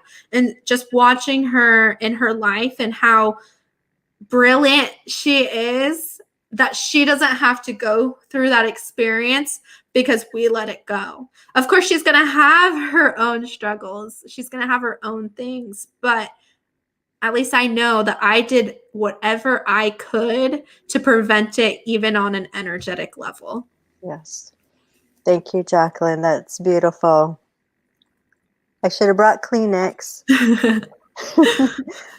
It's so beautiful to see this. I want to ask you, because I think it's super important for parents, we live in a time where we feel we have to follow these life stages. We live in we live in a culture that is not of ours, and it's more linear in the way they think, and it's more about following life's stages. So, for example, there's an expectation: you graduate from high school, you go to college, you get married, you have children, you have a career, you retire. But it's something that I've always felt I was against, because it's more about that child and every individual stage where we need to be in our own lives and what the Creator has in mind for us.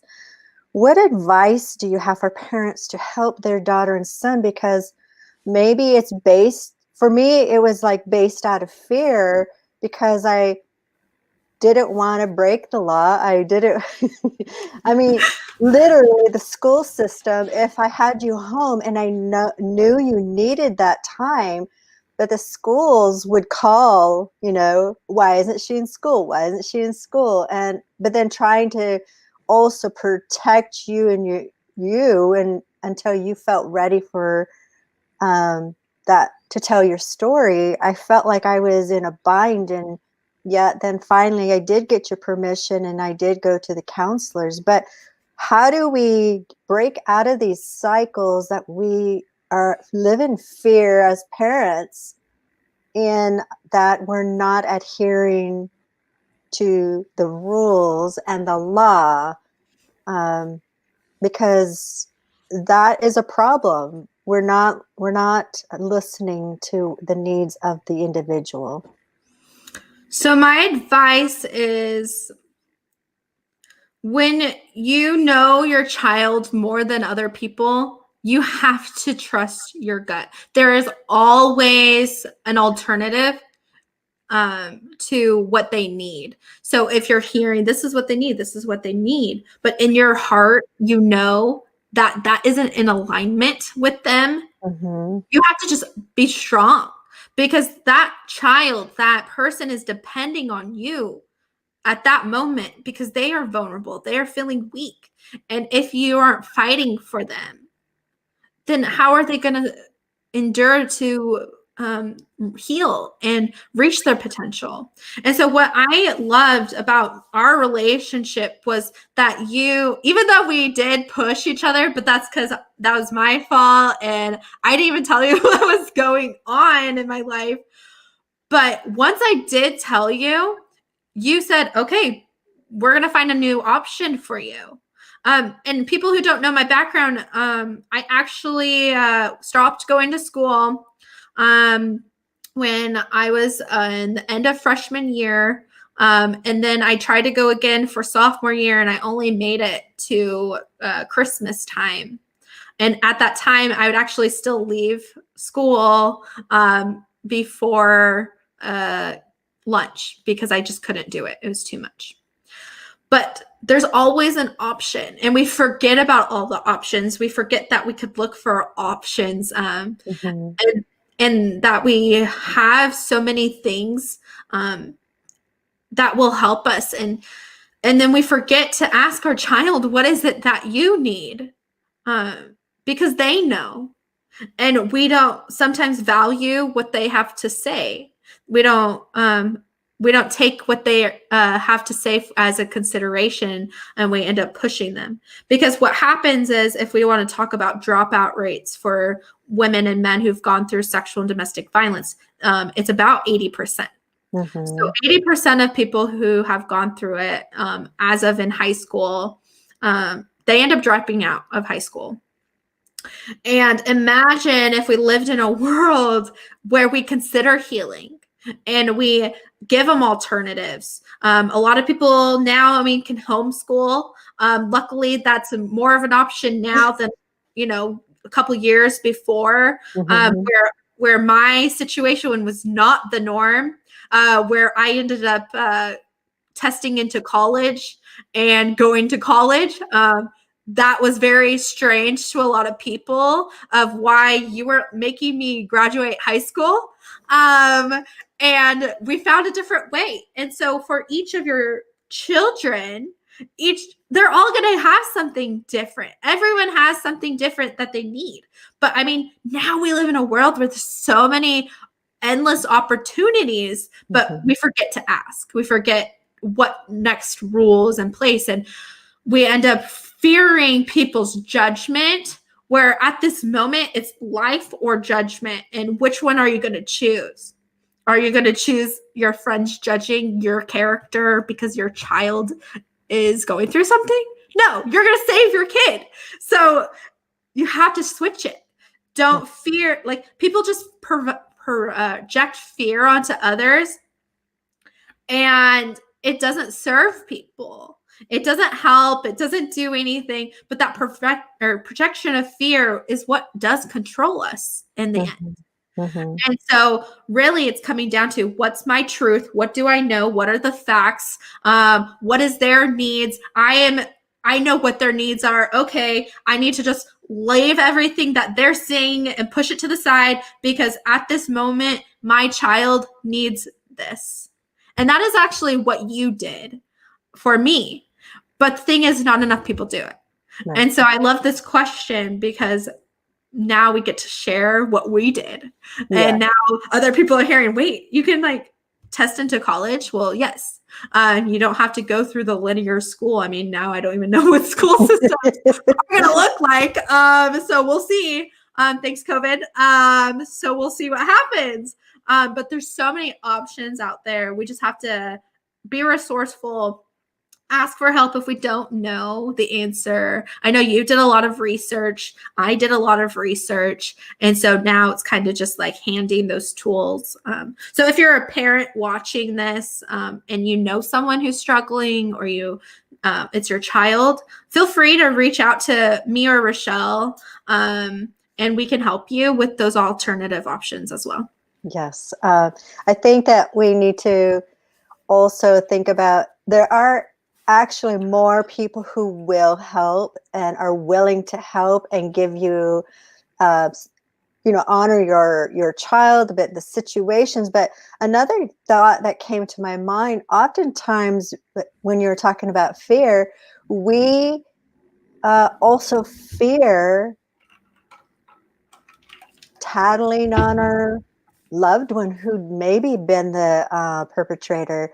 Like it's like, is it going to be your child you're going to protect, or are you protecting the family's name? And I've seen this, and I've worked with people. It's always someone very close. And for people who drop out, a lot of the perpetrators are from your very school. And I think we need to step out of that, and we need to speak up, because I know, like through generational trauma, like on the men's side, they've been sexually abused too. And so it does a weird thing with the psyche. And especially for men, it's, people think, how could a male be violated? It happens. So that's the thing. I feel like we need to stop. We need to overcome that fear of what the family's going to say. Maybe it could be your sister's son, and now all of a sudden, what are you going to do? And then, are they going to believe you? And that's the thing, is we question, are they going to believe us? Mm-hmm. And I feel horrible for families, for young people who have told their parents and they said that's not true, don't bring it up. Mm-hmm. And in those situations, what do you do, Jacquelyn?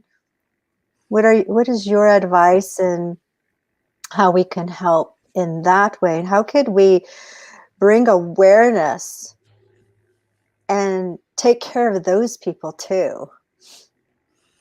So, like I said earlier, it is like in our culture, it is that they heal together.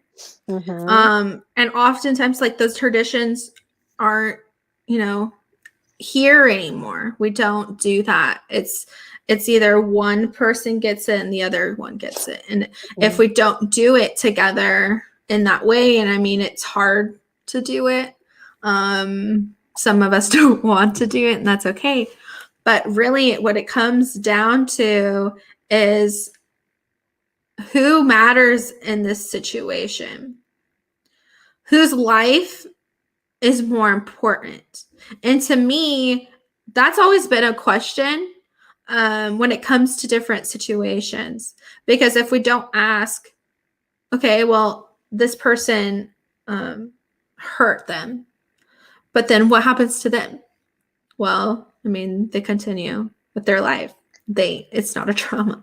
But when you look on the other perspective and you look at this little girl crumbling, unable to get out of bed, surviving, barely, maybe tomorrow's their last breath because they can't do it anymore.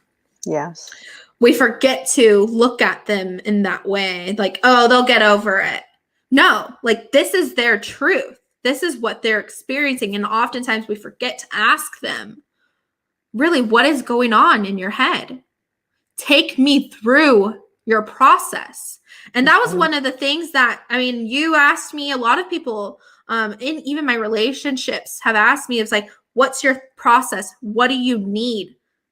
And being direct like that, you're going to hear that, but you also have to be willing to hear that answer. And what I have learned is that when our child is hurting, what we feel inside is a us thing. It's not really about our child at that point. So really, it's like parents, and my own clients, I always say, you guys all need to heal together. Like healing is not just for one person, it's for the entire family. In our culture, we say when someone is crying and grieving, we grieve together. And I truly believe in that statement because we take that, we absorb it. We don't want that person to suffer alone. So we take it on, but then it ends up hurting us. And so we end up getting more trauma. And so now at that instance, we are left with the fear of who's going to judge me, that we're no longer thinking about that person anymore. So if you're listening to this, think about what happened in your past and think about what's going on in your life that you are now projecting onto them. Yeah. And so in reality, heal together. You can do it together. If you're someone who has experienced domestic sexual abuse and now your child's experiencing it, you heal together. Don't do it alone, because then that also is like that I'm better than you mentality where you got to take care of your stuff too, or everything they're experiencing is going to traumatize you and you're also going to shut down. So my belief with that is just kind of everyone kind of has to just do it together.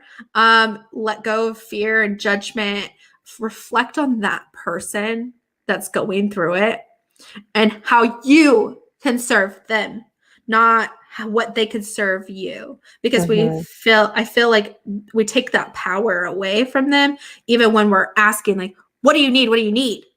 Just get over it, right? We get explosive, but that means you need to read my book. Like you have to go through it, because then you'll be even more centered and be like, what do you need from me?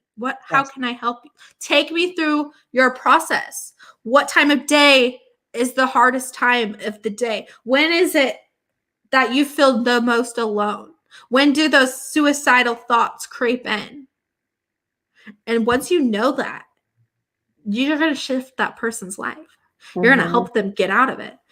So I think I answered your question. Yes. But yeah, just you all have to kind of encompass it, reflect on the survivor, help them, but then also allow yourself to heal with them. Yes. Yes. Thank you, Jacquelyn.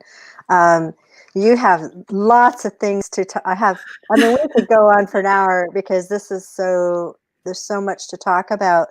But one thing I do want to talk about for sure, I didn't get to finish the beginning of your book session. Did you talk about the modalities of your chapters? No, I haven't talked about them. Can you just briefly go over each segment of your book? There's 8.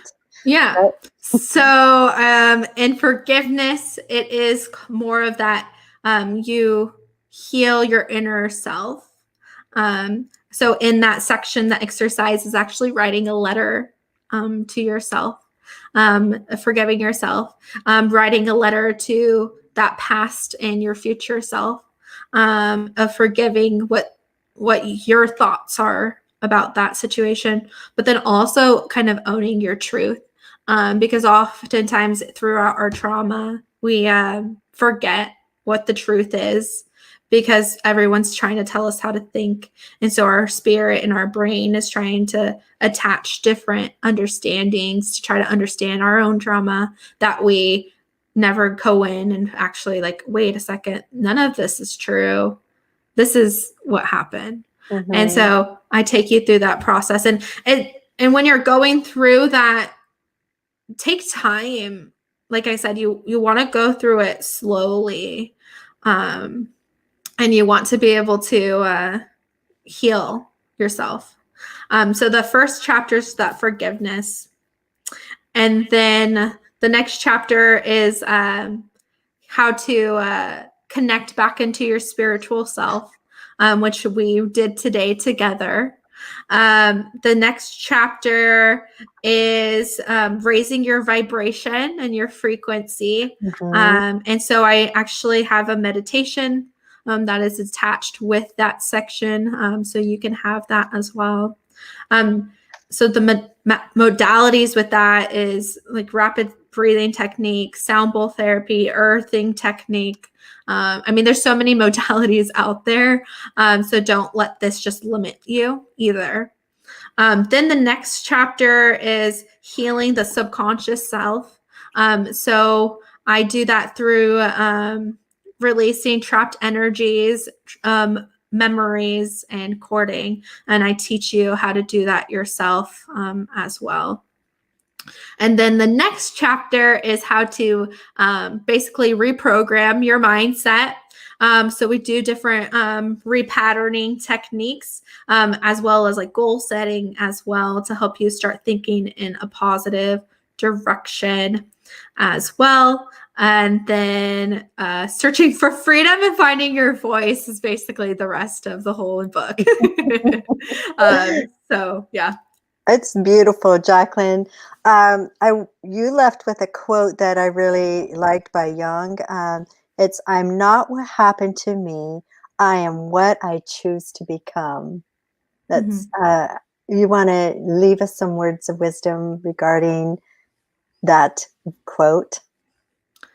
So when it comes to your healing and it comes to yourself, don't allow yourself to just wear that label. Allow yourself to become a warrior, a survivor, a healer of yourself.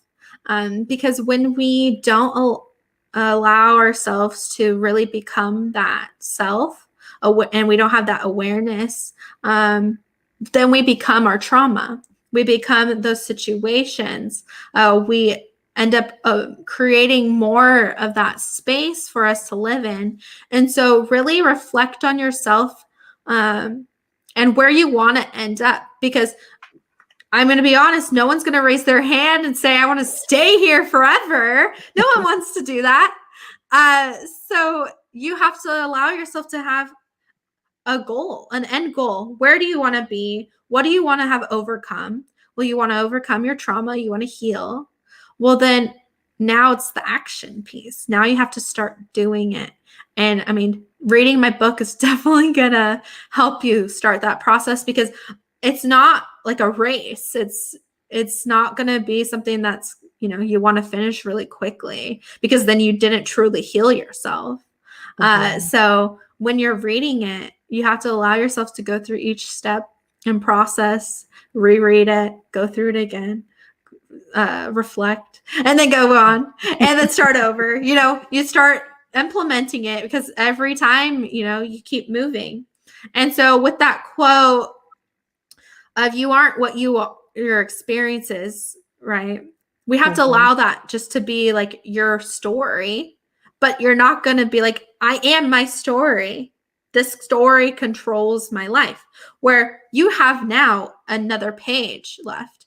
But are you going to keep writing the same thing over and over again? Or are you going to write a new story? Are you going to write now your healing story? Are you going to write your overcoming story? Are you going to write your story that you did to help others find their story?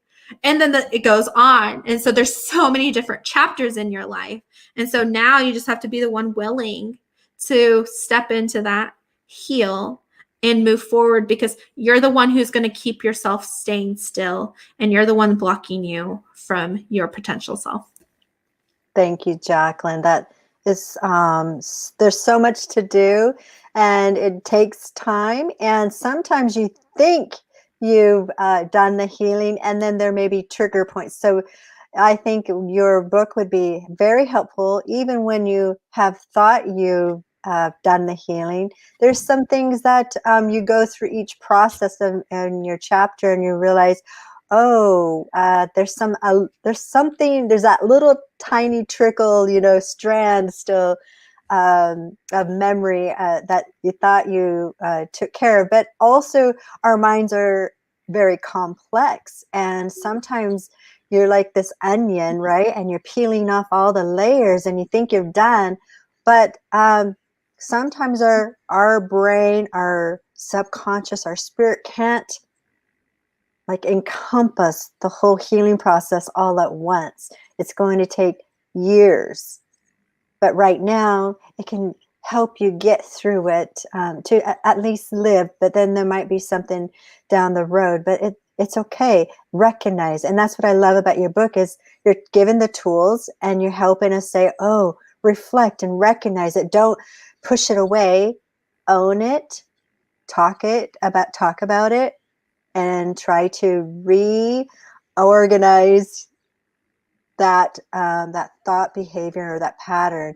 Sometimes I still will have those patterns, and I will say, abort, abort, abort. We don't go down the rabbit hole. Get out of it. Don't even go. And so your book has amazing tools that will help everyone, and through any kind of trauma or watching others go through the trauma. Thank you, Jacquelyn, for allowing me for this wonderful interview. I wish you much success. Thank you. And thank you everyone who's watching and joined me through this fun launch today. And it is my pre-launch, so make sure to subscribe to my newsletter as well so you can get more information on when my book does officially launch. And make sure to check out the giveaways as well and stay tuned. And I'm so grateful to be able to share this with you all and really allow ourselves to elevate higher together. And you are not alone on this journey. Please share this with others. Maybe just reshare it on your page because you never know who you know that is going through it and hasn't said a word. So let's be influential people. Let's heal together and we can overcome this. And thank you everyone for joining me today. And have a great rest of your day. And I love you all. Congratulations, Jacquelyn. Thank you.